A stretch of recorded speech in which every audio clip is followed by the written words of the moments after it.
l'importance du son dans les jeux vidéo. Bah, ça peut un peu de stress, donc si c'est une musique assez, un peu de suspense. Alors en fonction de la musique, on peut soit penser que c'est un film d'amour, par exemple, ou un truc qui fait en fait tout à fait super peur. Je vous fais écouter quelques petites musiques et vous allez essayer de me dire, tiens, bah oui, c'est une musique de, ou ça pourrait être une musique de, ou ça pourrait être un son de, ok?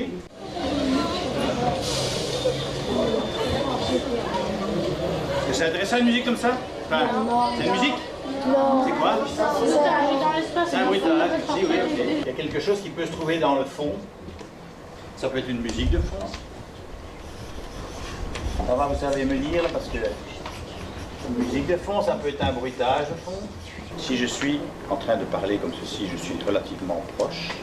Voilà, je parle et je fais un plan rapproché. C'est un peu comme si je parlais à l'oreille de quelqu'un. Alors ça, c'est quoi ça?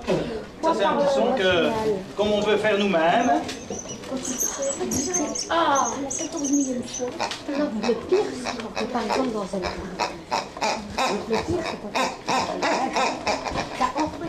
Et il peut rigoler, il peut être un peu... Il est expressif, hein?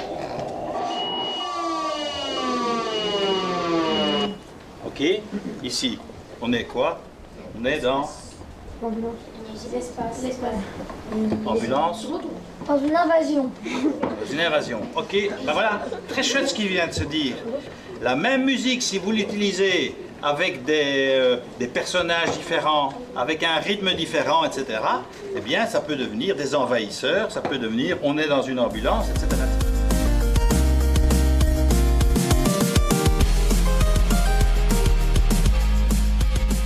Je remets comme c'était.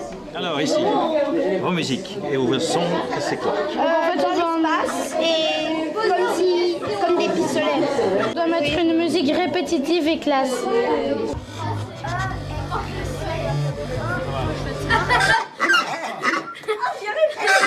Faites cela, comme ça on est dans les... Et voilà, ce qui est bien dans une session comme celle-ci, c'est que les enfants, ils ont des demandes et une imagination, mais aussi on peut leur élargir les choses. Alors ce qui est très très chouette, c'est que quand on leur dit « Ah mais non, il y a des droits d'auteur, vous devez faire vous-même, vous devez créer vous-même », eh bien ils disent « Ok, ça va », et alors on va chercher des boucles dans l'ordinateur et on crée des musiques, on a créé des musiques où on leur dit « Prenez un micro, s'il faut faire des sons, on peut faire des sons en faisant ça avec sa bouche ou en faisant ça en pressant des petits poètes, des cuicui ou en tapant, etc. » Il y en a même qui ont été dans les toilettes pour faire des sons, voilà, je vous laisse aussi imaginer. Nous voici à la 3e Game Jam réalisée par Codo Wallonie et le Point Culture, à Bruxelles cette fois-ci, avec donc des enfants de 10 à 15 ans. Le but du jeu, arriver à faire justement un jeu vidéo en moins de 8 heures, en équipe de 4-5 plus ou moins, autour du thème Bruxelles 2030, ville du futur. Alors ça demande évidemment beaucoup de compétences, hein, notamment de la créativité, de la rigueur, de l'autonomie. Et là pour le coup, on est dans la dernière phase. Alors les premières phases c'est quoi? Première phase c'est qu'est-ce que c'est mon jeu? Le scénario, l'histoire, le but du jeu, tout simplement.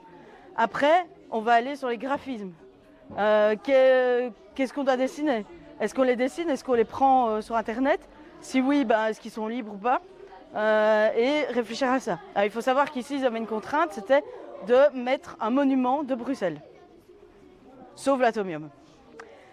Et ensuite, on passe à l'aspect sonore aussi, puisque du coup, nous avons Pierre Chemin qui est musicien et qui travaille sur le son, du coup, avec eux. Et donc, ils créent leur bruitage, leur son, leur musique. Et ensuite, on passe à l'aspect programmation. Qu'est-ce que mes personnages doivent faire, comment je vais gérer mon jeu, et quel est mon but du jeu et comment je le mets en place directement. En fait, c'est ma mère qui m'a dit que les parents de mes amis, ils m'avaient dit une surprise, ils allaient organiser une journée pour... moi, je savais pas en fait ce qu'on allait faire. Et à la fin, ils m'ont dit qu'on allait programmer un jeu vidéo. Au début, l'année passée, c'était ma prof, Madame Dejas, qui m'avait appris ce programme. Et j'avais aimé, ça me plaît d'inventer des choses, de créer des jeux. De toute façon, j'aime bien aussi inventer des choses, donc ça m'a attiré de plus en plus. Et maintenant, Au début, en fait, on n'était pas vraiment d'accord. Non. Et puis ensuite, on s'est mis d'accord. Et Ilia et moi, on faisait les décors et Lucas et Sacha faisaient les persos. Moi j'ai bien aimé le fait de travailler sur un même projet commun. Ça me fait découvrir d'autres choses et je suis contente.